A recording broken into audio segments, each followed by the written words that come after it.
Radio Shanghai.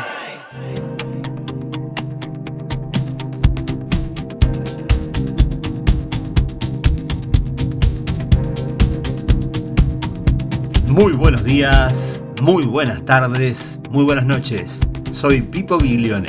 Muy bienvenidos a Radio Shanghai. Este es el episodio 360 de la séptima temporada. Hoy, herejías con Pablo Deiros, segunda parte. Doctor en teología, autor de varias decenas de libros, entre los que se destacan Su historia del cristianismo en América Latina, Protestantismo ayer, hoy y mañana e Historia del cristianismo. Entrevista al pastor Juan Pablo Bongarrá. Ahora también nos podés encontrar en YouTube y en Telegram. Te invito a escuchar este episodio atentamente. Yo le pregunté a mi invitado, Pablo Deiros, que nos hablara de las primeras herejías. ¿Qué tal, Pablo? ¿Cómo te va? Muy bien, Juan Pablo. Acá andamos. Decí qué es lo que estás haciendo ahora.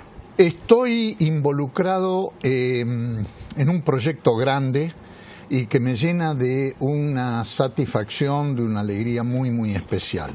Me han convocado para escribir un comentario del Nuevo Testamento con Editorial Peniel aquí en Argentina y con Vida en Brasil.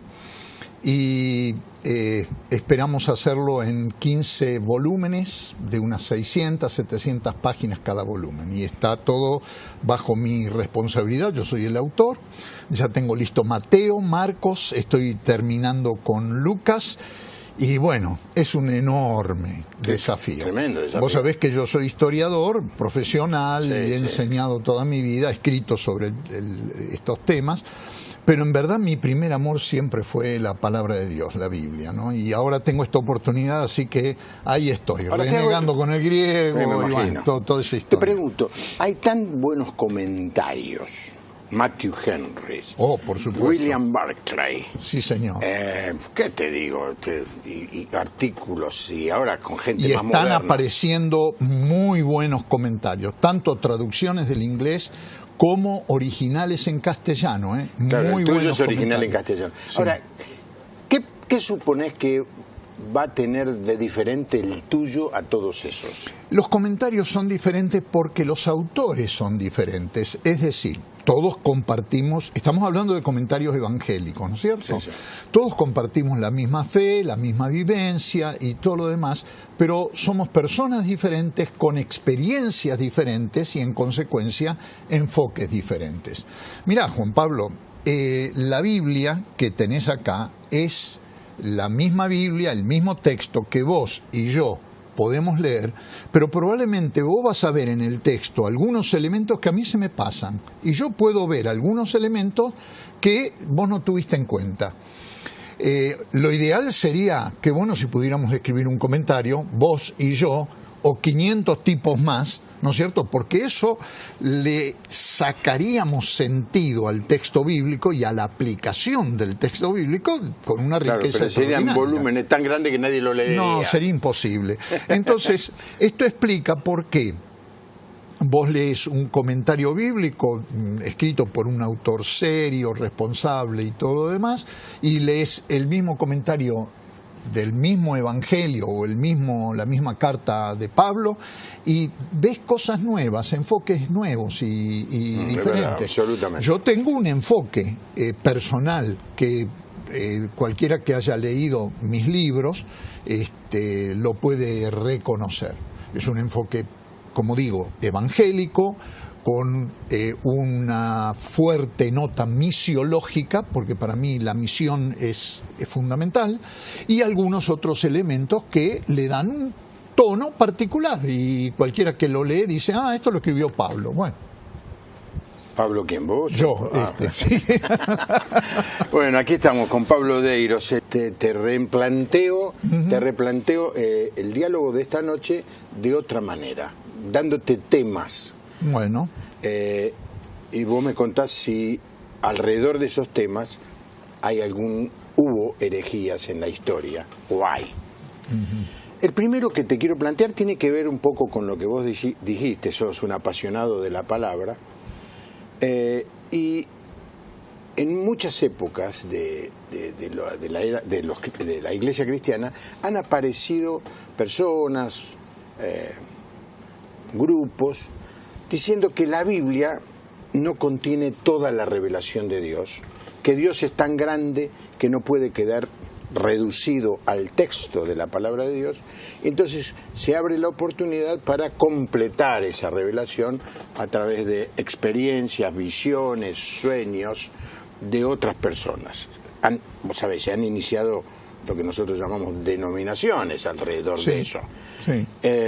La Iglesia Católica ha tenido un fuerte énfasis, no solamente en la palabra, sino en la enseñanza de la Iglesia, como que se llama el magisterio de la Iglesia. Pero cuando nos apartamos la palabra de Dios, habitualmente caemos en herejías. ¿Existe eso hoy? Ha existido a lo largo de los 20 siglos del testimonio cristiano. Fíjate vos que en los escritos tardíos del Nuevo Testamento ya está contemplado esto que vos estás diciendo. Juan remata el Apocalipsis diciendo: ojo con aquel que se le ocurre agregar algo o quitar algo, a lo que ya, o quitar algo de lo que ya está escrito. Sí. Esa advertencia es una advertencia bien práctica, pero que apunta seriamente a un problema que ya existía para cuando Juan, a fines del primer siglo, está escribiendo el Apocalipsis. Es que ya para ese momento había una serie de escritos que andaban rodando por allí que pretendían tener la misma autoridad apostólica que los escritos que hoy configuran el canon de nuestro Nuevo Testamento.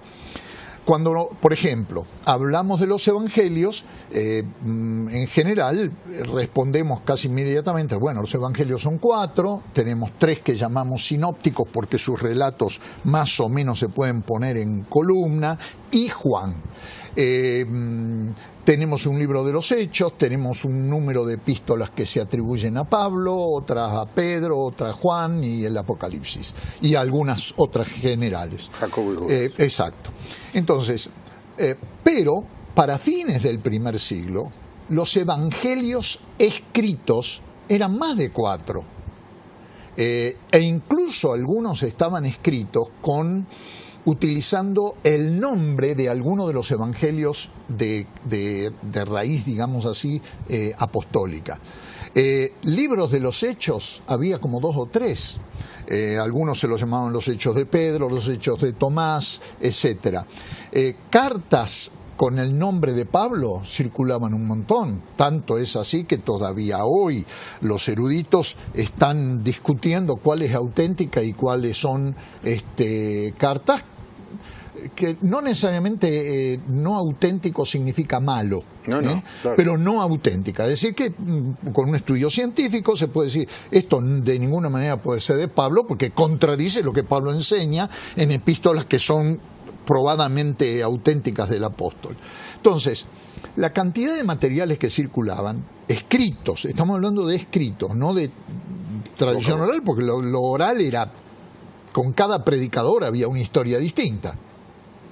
Entonces, estos escritos que circulaban y a los que muchos de ellos se les quería dar un cierto lustre poniéndole el nombre de algún apóstol, era astronómica, era una gran cantidad. La verdad, Juan Pablo, es que es un milagro, un maravilloso milagro que nosotros tengamos hoy un evangelio que lleva el nombre de Mateo, de Marcos, de Lucas y de Juan.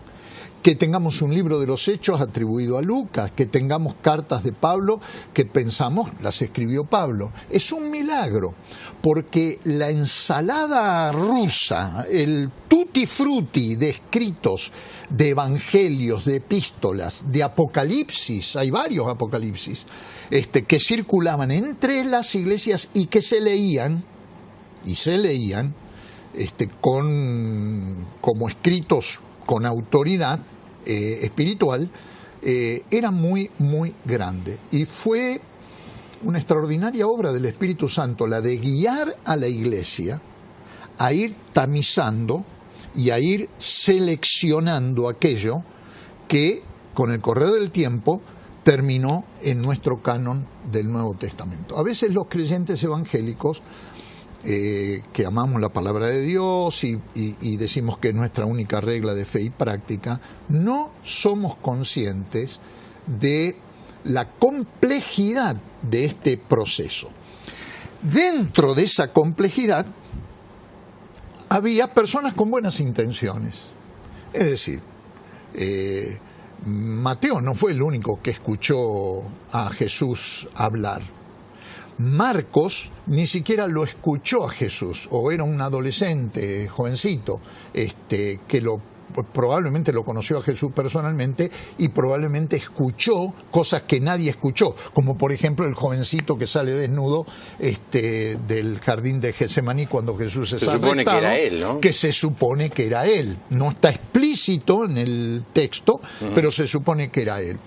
Lucas directamente nunca lo vio a Jesús, ni lo oyó, ni nada. Es decir, recoge, como él lo dice, como historiador que era, recoge los testimonios que fue tomando de tradiciones orales y probablemente de algunos primeros escritos, como el Evangelio de Marcos y un documento que los eruditos llaman Cuelle, que era una colección de dichos de Jesús, que aparecen en porciones de Lucas y en porciones de Mateo. Esto es todo un estudio científico bastante complejo. Entonces, había muchos predicadores que al principio, y por muchos años, Juan Pablo, por lo menos 30 años, por muchos años, no tuvieron un escrito, un evangelio escrito. Lo que corrían eran historia. Jesús dijo, un sembrador salió a sembrar, y te contaban la parábola que contó Jesús, pero vos calculá, en 1000 predicadores tenías 1000 versiones distintas del mismo cuento, de la misma historia, hasta que todo eso se fue tamizando y alguien lo puso por escrito. Cuando algo se pone cuando tradiciones orales se ponen por escrito, es un paso muy grande, porque vos ya lo congelás, es como que lo que está escrito, escrito está. Ahora, tengo que decir acá también, y perdóname que estoy dando este rodeo para llegar al punto de las herejías, tengo que decir acá que la mayoría de los creyentes evangélicos piensan que en la parábola del sembrador tenemos palabra por palabra lo que Jesús dijo. Hoy cualquier estudiante de la Biblia te dice que es muy difícil tener las palabras exactas que Jesús dijo. Primero porque no había grabadores en aquel entonces, ni video, ni taquigrafía, no, registro taquigráfico, ni cosas por el estilo. Y además porque en probablemente la mayor parte de los casos Jesús contó la historia una vez o dos veces y no la repitió. Y los que oyeron, la oyeron. Y vos sabés muy bien que si yo te cuento un cuento ahora, cuando vos se los cuentes a cualquier de los chicos acá camarógrafo, dentro de una semana, no lo vas a contar palabra por palabra como yo te lo conté. Vas a tener la trama, vas a tener la chispa, vas a tener el cierre, pero no las palabras punto y coma como yo lo conté. Con las parábolas de Jesús pasa lo mismo, con los acontecimientos pasan lo mismo. Un evangelista ve el mismo hecho histórico, la acción de Jesús, y te la narra de una manera y el otro te la narra de otra. La historia del paralítico que trajeron los 4 amigos y lo bajaron por el techo, Mateo da la impresión de que era un techo de paja y caña, cubierto de barro. Lucas da la narración en griego, te da la impresión de que levantaron las tejas del techo.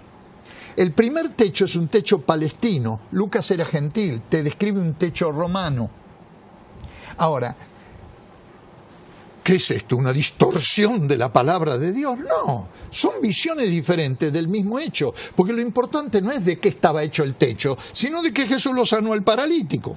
Y el amor de los amigos y la fe de los amigos que hicieron tremenda barbaridad en la casa de Pedro probablemente para ponerlo al alcance de Jesús. Esto es la introducción solamente, ¿eh? Todavía no me quiere contestar. Más importante lo que algunos suponen. Estamos hablando de una cuestión que si no la definimos bien, no la tenemos clara, puede llevar a una iglesia, a muchas iglesias, a desviarse del camino correcto que es la centralidad de la palabra de Dios. Entonces, ¿dónde aparecen las primeras herejías de las que ya hablamos en un programa anterior? En este periodo, en el primer siglo. En el primer siglo. Mientras las tradiciones orales van tomando forma, mientras se van poniendo por escrito, como colecciones de dichos de Jesús y cosas por el estilo, mientras que los evangelistas van escribiendo su evangelio y empiezan a aparecer las primeras cartas paulinas y compañía. ¿Dónde aparecen las herejías? Que cuando estos escritos, primeros escritos que Justino Mártir llama las memorias de los apóstoles, empiezan a aparecer en las congregaciones particulares, en los pequeños grupos caseros, y se empiezan a copiar y a copiar, a copiar. Ya en la copia se empezaban a introducir variaciones. Algunas personas con presuposiciones anteriores al evangelio tal como debía ser predicado y enseñado, es decir, doctrina, empezaron a introducir esas ideas. Por ejemplo, hablábamos la vez pasada de los gnósticos. Los gnósticos, siguiendo la filosofía griega, creían que la materia era mala y el espíritu era bueno. Como decía Sócrates, somma semma, el cuerpo es la tumba del alma. El cuerpo es la tumba del alma. Entonces, todo lo que tiene que ver con lo físico, con lo corporal, es despreciable, y solo el espíritu es lo noble y lo bueno. Cuando leían el relato, por ejemplo, Lucas capítulo 2, de que María queda embarazada por obra del Espíritu Santo y que nace Jesús y que lo envuelve en pañales y lo acuesta en un pesebre, para un tipo cristiano con una mentalidad gnóstica, esto era una barbaridad, porque era decir que Jesús tuvo un cuerpo de carne, sangre, huesos y con todas las debilidades propias de la condición humana. Entonces, ¿qué empezaban a hacer? Empezaban a borrar o a cambiar lo que el texto decía. O a eliminar libros del canon. Uno de estos fue Marción, a 140, a mediados del siglo II, que se armó su propio canon del Nuevo Testamento. Entonces, aceptaba, por ejemplo, el Evangelio de Lucas, en general lo aceptó, pero eliminó capítulo 1, capítulo 2 y en parte el capítulo 3, porque no podía digerir que Jesús era un bebé de carne y hueso, que se hacía caca, pis y que había que cambiarle los pañales y que necesitaba dormir y necesitaba amamantarse. Todo esto era asqueroso para los gnósticos. No podían asociar a Dios con eso. Entonces, vos vas a ver a Juan respondiendo a esto en su evangelio. El verbo, el logos, se hizo carne y habitó entre nosotros. En primera Juan dice, lo vimos y lo tocamos. Entonces, otra herejía de aquel entonces, los docetistas decían que, bueno, parecía que tenía cuerpo, pero no lo tenía. Parecía que comía, pero no comía. Que sufría, pero no sufría. Sí. Era como una especie de fantasma. Entonces, ¿dónde aparecen las herejías? Generalmente aparecen cuando una idea previa que yo tengo, por la razón que sea, que me venga de donde me venga, se la meto al texto bíblico. Y entonces distorsiono el texto cuando el texto está en proceso de ser escrito, o cambio la interpretación del mismo conforme las pautas propias que yo tengo. Ahora, estoy hablando de las herejías del primer siglo, que ya discutimos la vez pasada, pero esto trasladalo a lo largo de la historia y te lo traigo al día de hoy. Es más, te lo traigo a los años de 1970 y te lo pongo con nombre y apellido.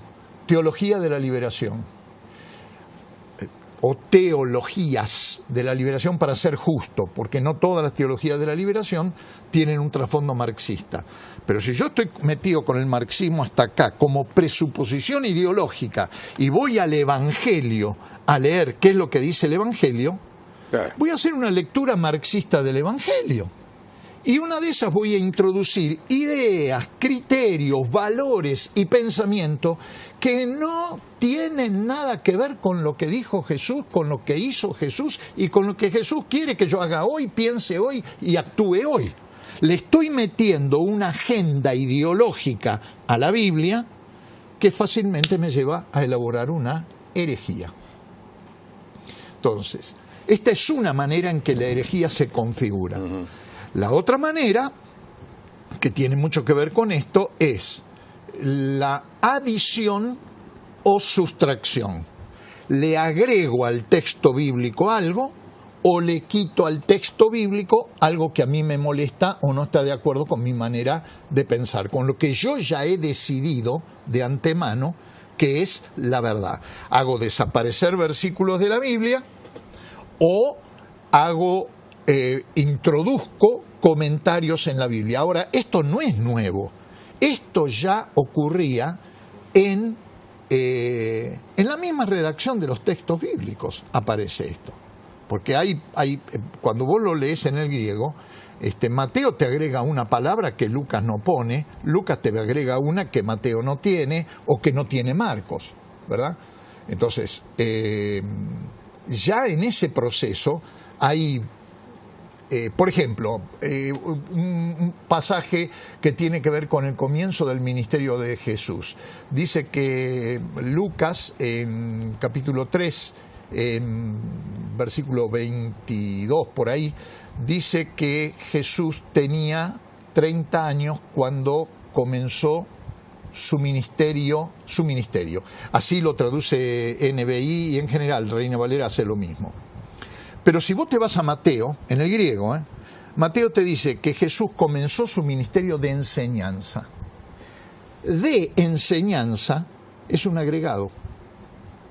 No figura en los mejores manuscritos. Es decir, los que copiaron los primeros quisieron manuscritos aclarar y agregaron. Le agregaron. No está mal, porque el ministerio de Jesús era un ministerio de enseñanza, Claro, pero claro. te quiero decir, le agregaron algo. De esto en el Nuevo Testamento hay cantidades industriales que se pueden ver, que en una Biblia con un enfoque crítico como NBI, la nueva versión internacional, te va a poner una nota al pie de página que dice esto no figura en los mejores manuscritos o lectura alternativa, tal o cual otra, etcétera, etcétera. Esto es lo que ha llevado a mucha gente a criticar la NBI, que dice que saca versículo de la Biblia. No saca ningún versículo de la Biblia. Lo que hace es ponerte una nota diciendo no figura en los mejores manuscritos, o hay otra manera de traducir u otra manera de leer el mismo versículo. El problema más grande viene, hasta aquí no sería tan peligroso, porque hoy tenemos maneras, gracias a Dios, por Sociedades Bíblicas Unidas y demás, que nos han armado textos en griego que son muy seguros, confiables, y este proceso sigue en investigación y demás. Hoy podemos estar tranquilos que las traducciones más recientes del Nuevo Testamento son fidedignas, son correctas y demás. Pero el problema viene con una consonante maldita. Epa. Sí, una consonante maldita. La I griega. Y es cuando al texto bíblico, a la Biblia, le pones la letra I y le agregas algo. Es decir, la base de autoridad para la fe y la práctica de un cristiano es la Biblia y la tradición.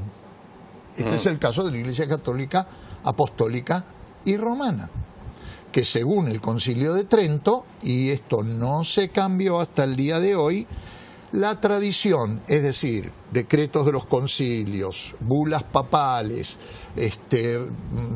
los decretos sinodales, etcétera, etcétera, etcétera, tienen la misma autoridad que el texto bíblico. No todos los teólogos católicos están de acuerdo con esto, pero oficialmente esto es así. La Biblia y la tradición. Das vuelta a la página y te encontrás con Mirá. Elena White. Sí, claro. Te encontrás con Elena White. Entonces, ella es la fundadora de lo que hoy conocemos como los adventistas. Hoy los adventistas, no, la mayoría, no creen en esto. Por eso están muy cerca de la familia evangélica. Sí. Pero tradicionalmente era la Biblia y los escritos de Elena White. Mira lo que dice Tomás de Santiago del Estero, el libro del Mormón. Otra. Los mormones aceptan la Biblia entera, de tapa a tapa, y el libro de Mormón. Y así vos podés ir recorriendo un montón de cuestiones. Y lo que está en el medio es la conjunción y. Cuando digo conjunción, esa letrita junta una cosa con otra. Por eso se llama conjunción. ¿Sí? Junta una cosa con otra. Ahora, si yo en términos de autoridad en materia de fe y práctica junto o hago un conjunto, una conjunción entre Biblia y el librito de fulano, el de Perengano, la tradición de no sé quién y todo lo demás, estoy haciendo que este segundo elemento del binomio tenga el mismo valor, la misma autoridad y el mismo, digamos, nivel de inspiración y todo lo demás que la Biblia. Y ahí está el problema. Cuando Juan dice en Apocalipsis, ojo con el que quite o con el que agregue, yo creo que en un sentido proféticamente se está refiriendo a esto que ha ocurrido a lo largo de los siglos. Ahora, yo me imagino que muchos de nuestros televidentes evangélicos estarán diciendo, bueno, esa es la razón por la que yo soy evangélico, porque para mí la Biblia es la única regla de fe y práctica. Sí, ma non troppo. ¿Por qué? Porque la conjunción y sigue operando no solo con escritos, sino con algo que vos dijiste al principio, y es el Dios me dijo, Juan Pablo, tengo una palabra de Dios para vos. O anoche tuve un sueño o tuve una visión, y lo pongo entre Biblia y la palabra que recibí, el sueño que tuve, la visión. Ojo, yo creo en los sueños, que Dios se revela por los sueños, que Dios da visiones, que Dios tiene, la palabra de Dios es viva y eficaz, y Dios sigue hablándonos en Cristo, que la revelación final sigue revelándonos cosas. Pero no a la altura. Pero, ojo con la letra I. Cuando yo pongo el sueñito de anoche, la visión de mañana o el Dios me dijo, al mismo nivel que la Biblia, estoy metiendo la conjunción I. Y entonces estoy dándole el mismo poder, autoridad e inspiración a todas estas experiencias subjetivas que son valiosas, reales y tienen un propósito en los planes de Dios por la obra del Espíritu Santo. Yo creo en el espíritu profético, creo en los dones del espíritu y creo en las visiones, etcétera, etcétera, etcétera. Pero ojo de que nosotros, como dice muy bien Pedro, pongamos todas estas revelaciones que tienen valor bajo el escrutinio de la palabra profética más segura. Porque si yo lo pongo en el mismo nivel con la letra I, entonces ahí estoy perdido. Ahí estoy cayendo en una herejía. Alguien pregunta, ¿se considera una herejía el hecho de que Martín Lutero haya agregado la palabra solamente a Romanos 3:28? Tendríamos que buscarlo el pasaje, ¿no? Romanos 3:28 dicen... Sí, lo de solamente primero está en latín, y lo que usaba Lutero era la Vulgata. Entonces ahí viene uno de los casos, ves, que de los que hablábamos antes. Yo no puedo dar una respuesta precisa, pero es probable que en la Vulgata la palabra latina sola o solo figure, ¿sí? Y no figure en nuestra versión o nuestras versiones en castellano.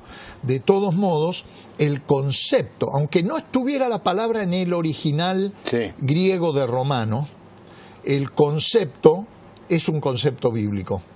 No hay otro nombre bajo el cielo en que podamos... Solo Cristo. No hay otra palabra de Dios que esta, que ha sido revelada, inspirada, registrada, etcétera, bajo la guía del Espíritu. No hay otra cosa que nos pueda traer salvación que la gracia de Dios, y accedemos a ella no por medio de los méritos de obras que hagamos, sino solo por la fe. Entonces, el adverbio estaría, sea que figure en la Vulgata, no figure o lo que sea, está bien aplicado. Muy bueno programa, soy Daniel de Villa Constitución. Dice, ¿es posible que la metafísica se haya metido en la iglesia actual, donde lo que uno declara se materializa por el solo hecho de decirlo? Gracias. No sé cómo funcionaría en un caso así la metafísica. Hay que ver, habría que saca la palabra metafísica, pero viene alguien y dice, yo te declaro que vas a adelgazar 20 kilos. Ojalá que alguien me lo declarara, porque yo necesito... ¿Cómo? ¿Vos me lo estás declarando? Claro, gracias a Dios. Bueno, a ver, Juan Pablo. ¿No crees? Te veo un poco con duda mi palabra. Tranquilo. Eso se conoce como rema. El vocablo rema es un vocablo hebreo que se traduce como palabra. En el Antiguo Testamento, este es el vocablo que se utiliza en el acto de la creación. Dios crea toda la realidad a través de su palabra. Es una palabra creadora. Este es un concepto bíblico. Y creo que es un concepto bíblico del Antiguo Testamento que es válido en el Nuevo, porque es en el Nuevo también, Colosenses, donde Pablo habla de que el Señor creó por su palabra todas las cosas, ¿verdad? Entonces, ahora, de allí hay que tener cuidado. Hay muchas grandes verdades en la Biblia, como yo te dije antes de empezar el programa, que son como un hilo de acero por el que anda el equilibrista. Y el único que te puede ayudar a mantener el equilibrio es el Espíritu Santo. Por eso creemos que es el Espíritu el que nos ilumina para entender la Biblia. ¿Por qué? Porque si me inclino para un lado me voy abajo, me inclino para el otro me voy abajo. El problema con rema, y especialmente con la interpretación, a mi juicio, distorsionada del concepto bíblico, es que se toma la palabra no de Dios, la palabra mía, como si fuese un abracadabra pata de cabra, es decir, una especie de sésamo, ábrete, ¿no es cierto? Y entonces esa palabra ya no es palabra de Dios, es palabra mágica. Muy distinto es si yo, lleno del Espíritu Santo, pronuncio una palabra profética sobre vos, lleno del Espíritu Santo, palabra profética que no está en contradicción con la palabra profética. Sí, ahora yo te digo lo que yo voy a hacer. Segura, ¿sí? Y vos, como un cristiano maduro, tomás esa palabra, examino todo, la examinás, la ponés en oración, como para que, si algún día se cumple, puedas alabar con gratitud al Señor y decir, gracias Señor, vos me dijiste que esto iba a ocurrir, ocurrió y es una bendición para mí. Sí, tengo experiencias en ese tiempo. ¿Por qué en el libro de Noé no está en el canon? ¿Qué libro de Noé? Bueno, acá un televidente dice eso, yo no sé, yo no sabía. Bueno, hay un montón de libros antiguos que andan dando vueltas por ahí que no entraron en el canon. Pastor, es muy buena enseñanza. ¿Qué hizo Jesús desde los 8 años hasta los 30 que no se dice nada? Soy María creyente, amo a Jesús. Bueno, esto último es interesante, Juan Pablo, porque tiene que ver con un poco esto que estamos hablando de los escritos y demás.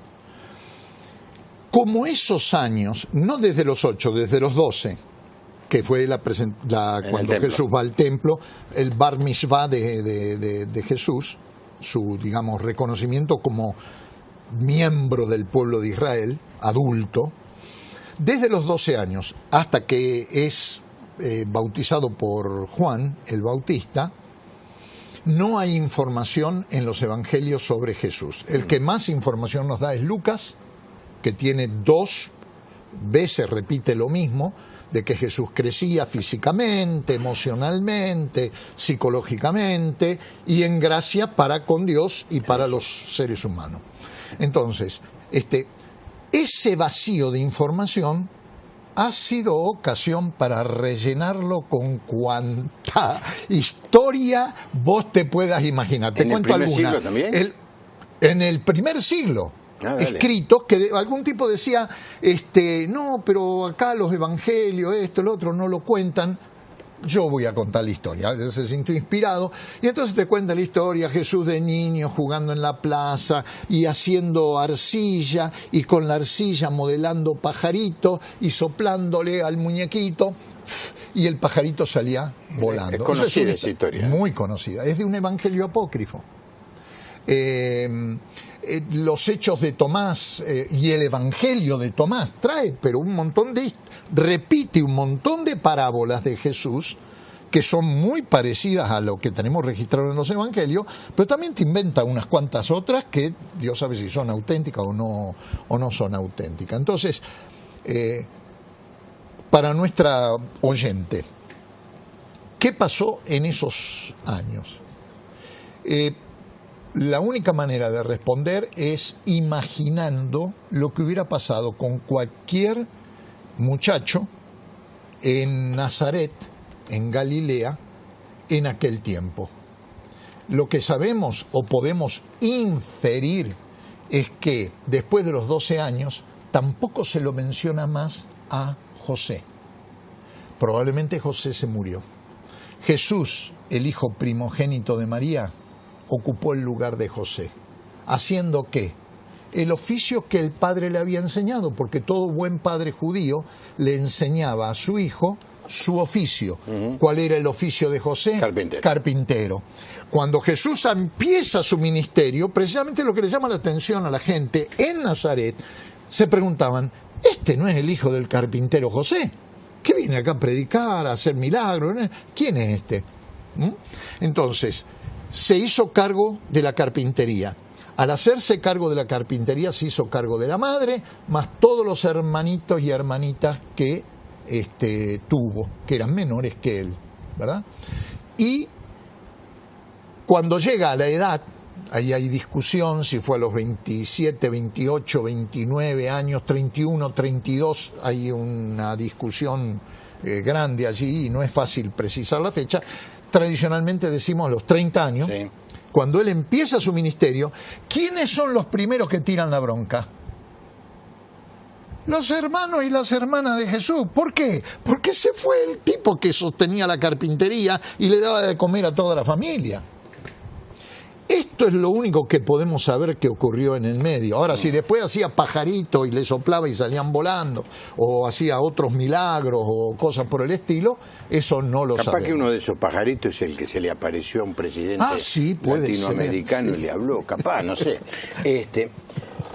Bueno, yo tengo acá un mensaje, le voy a decir a Daniel de Wilde. No voy a mencionar el nombre de la persona que usted menciona porque... primero de todo es una persona muy respetable, ha estado en mi programa y puedo hacer la pregunta a Pablo, aunque no tiene exactamente que ver con el tema, pero dice que hay alguien muy conocido, dice esta persona dice que está cansada de muchos salmos por su contenido de violencia. Conocer a Jesús implica que debemos rechazar esos salmos en nuestra vida devocional porque Jesús predicaba de amor, gracia y paz. Muy buena pregunta. Sí, nos pide que hagamos un comentario. Sí, cómo no. Muy buena pregunta. En realidad los salmos no son tanto un problema en el punto que... De la violencia, no, de la violencia. No hay tanto. No es tanto ahí. Pero hay algunas expresiones. No, pero la final del 139. Bueno, pero lee Josué, lee Jueces, lee los libros de Reyes. Hay cosas que realmente... Las aventuras de David cuando estaba exilado. Bueno, Mami. Entonces eso sí que te escandaliza. Pero, a ver, voy a sugerir, no es una ley, es una sugerencia de carácter hermenéutico, especialmente en relación con los Salmos, que se puede aplicar a lo otro, pero los otros son libros históricos, pero Salmos es un libro poético. Entonces, ¿cómo lo vamos a interpretar? Primero lo tenemos que interpretar como poesía. La poesía no es lo mismo que la prosa. Cualquier persona puede entender la diferencia entre uno y otro, ¿no es cierto? El himno nacional habla de oíd mortales el grito sagrado, libertad, libertad, libertad, es lenguaje poético. Habla de cadenas rotas, son todas metáforas, todas imágenes que poéticamente tienen sentido, uno las entiende, ¿verdad? Y que tiene que interpretarlos como poesía. Poesía es decir que los árboles dan palmadas de aplauso, como dice un salmo. Ahora que yo nunca vi a un árbol aplaudir, pero es lenguaje poético. Poesía es cuando dice que Dios sostiene, y hay un poco más que poesía, es también la cosmovisión de aquel entonces, que Dios sostiene la tierra sobre columna y cada vez que Dios mueve la columna tiene un terremoto. Entonces, hoy, cosmológicamente y desde el punto de vista de cualquier estudio de geofísica y todo lo demás, no podemos interpretar un terremoto como que Dios está moviendo la columna de la Tierra. Pero sí lo podemos aceptar como lenguaje poético. Exacto. Y entender la verdad que está detrás. Entonces, en el caso de Salmos, estas escenas de, más que violencia, ruegos. Guárdame de mis enemigos me asaltan, me buscan para matarme, no me dejan dormir, me tienen, especialmente en los salmos atribuidos a David. A David, sí. Donde vos decís, pero este pobre tipo vivía rodeado de enemigos, pero las 24 horas del día, los 7 días de la semana y los 12 meses del año. Era un asedio permanente. Bueno, desde el punto de vista hermenéutico, esa poesía, mejor dicho, desde el punto de vista hermenéutico, tenemos que tratar de entender quiénes son estos enemigos. Probablemente en algún caso era Saúl, que sí, lo andaba buscando, tirándole lanzazo por todos lados, a ver si lo ensartaba como una aceituna. Ahí hay un fondo histórico y el poeta expresa la angustia que la situación le producía. En otro caso podrían ser los filisteos, en otro caso podrían ser otros bandoleros como David, porque David era un bandolero, que lo andaban compitiendo por el mismo botín, o Absalón o quien sea que andaba tramando en contra de él y todo lo demás. Pero tanto salmo con tanto enemigo llama la atención.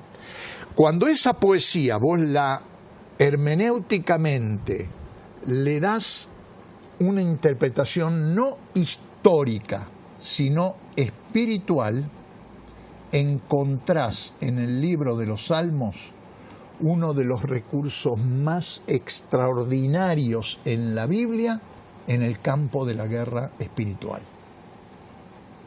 Solamente con pensar que los enemigos son Satanás y los demonios, en lugar de la palabra enemigo metés Satanás y los demonios, y esa poesía empieza a tomar color, empieza a adquirir sentido, y el ruego angustiado del salmista se transforma en una oración de liberación.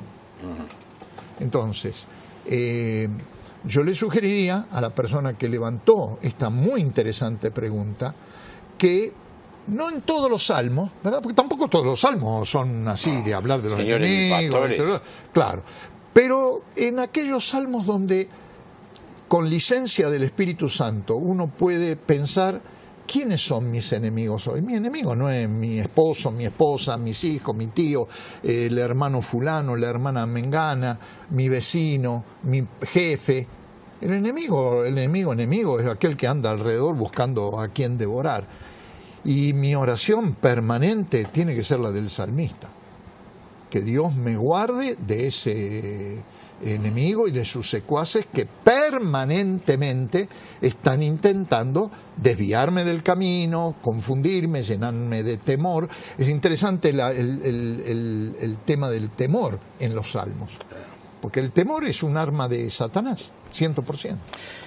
Creo que alguien que mandó y nos preguntaba sobre el libro de Noé ahora corrige, y este sí que es interesante, y es la última pregunta que te hago para usar los últimos minutos en cómo podemos ayudar a la audiencia, Pablo, para que esté atenta a esa herejía que viene a agregar con el I, ¿no?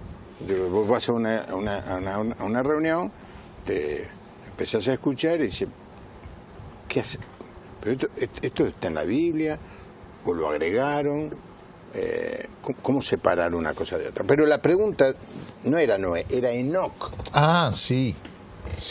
Ese es un libro apócrifo del Antiguo Testamento con bastante que información. Tampoco está en la Biblia católica. Tampoco en la Biblia católica. No, pero es un libro muy popular del periodo interbíblico, claro. Es decir, post cautiverio babilónico, de la época persa. Y tuvo una enorme influencia sobre los rabinos del periodo interbíblico. Es muy probable que Jesús lo conociera y lo haya leído. Hay unas citas al libro de Enoc, pero ahora no me vienen a la memoria, en el Nuevo Testamento. Porque lo que pasa es esto, Juan Pablo, a veces nosotros, vuelvo otra vez a lo que dije hace un rato, a veces creemos, incluso con Jesús mismo, que Jesús inventó todo lo que dijo. Y Jesús no inventó nada. Muy pocas cosas son originales de Jesús. Lo original no fue lo que dijo, sino el espíritu con que lo dijo. Muchas de las enseñanzas de Jesús ya estaban en los rabinos, especialmente contemporáneos de él y del siglo anterior o 2 siglos anteriores. Y muchos de esos rabinos escribieron materiales como el de Enoc, de los libros, son varios libros de Enoc. Entonces, de ahí se tomaban muchas ideas. Ahora, uno podría decir, como dice hoy de escritos cristianos, que de alguna manera el Espíritu Santo inspiró algunas de estas ideas y de estos escritos para la enseñanza del pueblo, etcétera, etcétera. No le damos la misma autoridad, no le reconocemos ni la misma autoridad ni el mismo valor que tienen los escritos canónicos. Pero es literatura que el valor más grande que tiene es que nos ayuda a entender mejor qué es lo que dijo Jesús. Especialmente en las parábolas, ¿no? Muchas parábolas que contó Jesús en realidad eran historias que se contaban en la calle, y algunas de esas eran historias rabínicas que contaban los rabinos. Jesús se crió, se formó, aprendió esas historias. Lo maravilloso de Jesús es que les dio un toque completamente diferente, y ahí está su originalidad. Bueno, la verdad es que traerlo a Pablo es siempre enriquecedor, ¿no? Y el tema de hoy es un tema que nos preocupa. Aquellos que creemos en que Dios ha revelado su palabra y que tenemos mucho cuidado en discernir cuando alguien viene con una palabra que quiere poner a la altura del texto bíblico. Entonces, ¿qué recursos, qué ejemplo? ¿Qué ejemplo? Bueno, me viene a la mente lo de Berea, pero ¿qué cosa, qué consejo le das a la audiencia que escucha programas por radio, por televisión? Una avalancha de cosas. En los cultos, temas musicales, como me insinuó este hermano, libros que recibe, mensajes hoy grabados por todos lados. ¿Qué consejo le das? Lo que vos acabas de decir. Primero lo de Berea. Lo escuchan nada menos que a Pablo, cuyo testimonio apostólico era impecable, y lo estamos juzgando después de 20 siglos, y sin embargo los tipos no se comieron el durazno con carozo y con cáscara. lo pelaron bien pelado. ¿Y cómo lo pelaron? Con la palabra de Dios, que era el Antiguo Testamento.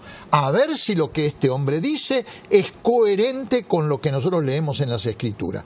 Esto es lo mismo que dice Pedro, que hay que ceñirse frente a una palabra profética, a la palabra profética más segura, que es la que tenemos acá, que son las Escrituras. Esto no significa un rechazo de la palabra profética, pero significa someter al juicio de la palabra registrada en la Biblia cualquier palabra profética, cualquier opinión, cualquier pensamiento, cualquier sentencia, cualquier declaración. Creo que hay un tercer elemento, y el tercer elemento es que la mejor manera de interpretar la Biblia es interpretarla en comunidad, es decir, en la iglesia. La mayor parte o una buena parte de las herejías nacen de maestros solitarios, de tipos encerrados en algún lado que no tienen otra cosa que hacer y empiezan a especular y a inventar cosas y demás, y con poca lectura de la palabra de Dios.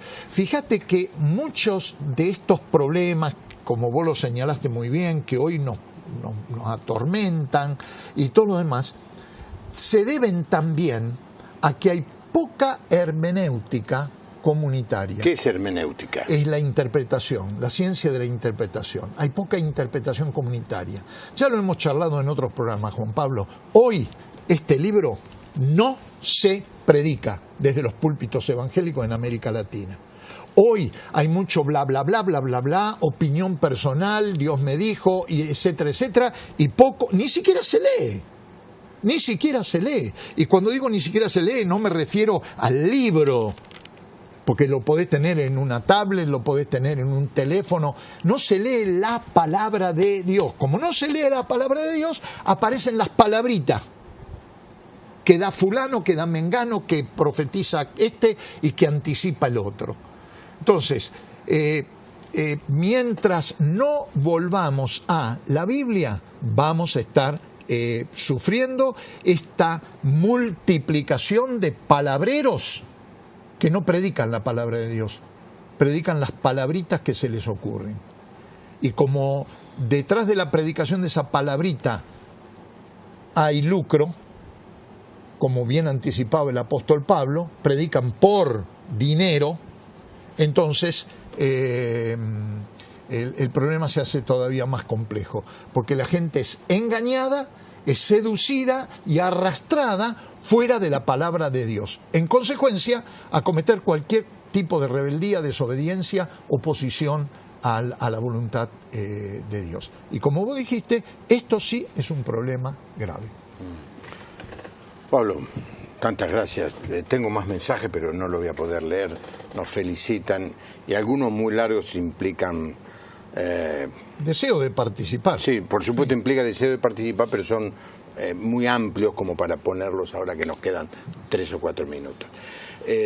Hace pocos días, hace un par de meses, estuve en un país de Europa y hablando con personas, dicho sea de paso, amigos tuyos y míos que viven allí, me hablaron de un creciente desvío en muchas iglesias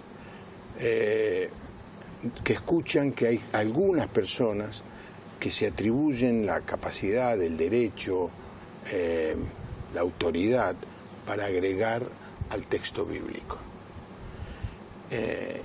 Al punto que hasta es difícil, dice, ir a contrarrestar eso, porque es casi como que hay un convencimiento general que hoy necesitamos más palabras, que esta no es suficiente. Estoy muy preocupado, este hermano, nuestro amigo en común, después te digo quién es, muy preocupado, y la verdad que es un privilegio, una oportunidad la que tenemos, utilizar este medio, Canal Luz, hacer este programa para alertar, tengamos cuidado, porque esto que se vivió por muchas veces en 2000 años, ahora viene con toda la creatividad y la tecnología que antes no existía. Exacto. Y que corre y que se va por todos lados y usted ve gente convocando multitudes, y usted ve gente teniendo humanamente éxito, diciendo cosas que están lejos de la palabra de Dios. Pero vuelvo otra vez a lo que dije antes. Si tenemos necesidad de agregar algo a la palabra de Dios, es porque simplemente ni la hemos leído. Porque alguien que me diga, Dios no responde a través de su palabra a tal o cual problemática, yo le digo, vos no leíste bien la palabra de Dios. Firmame que leíste la Biblia 10 veces de tapa a tapa antes de levantar una cosa así. Porque la palabra de Dios es suficiente. Claro, es un libro antiguo. Claro, representa en una primera lectura una cosmovisión, costumbres, un folclore, idiomas que no son los que yo hablo normalmente y todo lo demás. No puedo pretender que la Biblia sea una especie de enciclopedia tipo Wikipedia que me hable de televisión, de qué sé yo, la estructura atómica y todo lo demás, pero la palabra de Dios sí tiene un mensaje para cada uno y en cada circunstancia de la vida. Y es útil para mostrarnos lo que piensa Dios de nosotros, y tiene el poder para transformar nuestras vidas. Lea la Biblia, siga la Biblia, como decía el viejo himno, que es un regalo de Dios. Gracias, Pablo. Así concluimos el programa de hoy. Recordá que podés seguirnos en Facebook e Instagram, dejanos tus comentarios y si te gusta, compartir. Te invitamos, Dios mediante, a escuchar nuestro próximo episodio. Que Dios te bendiga.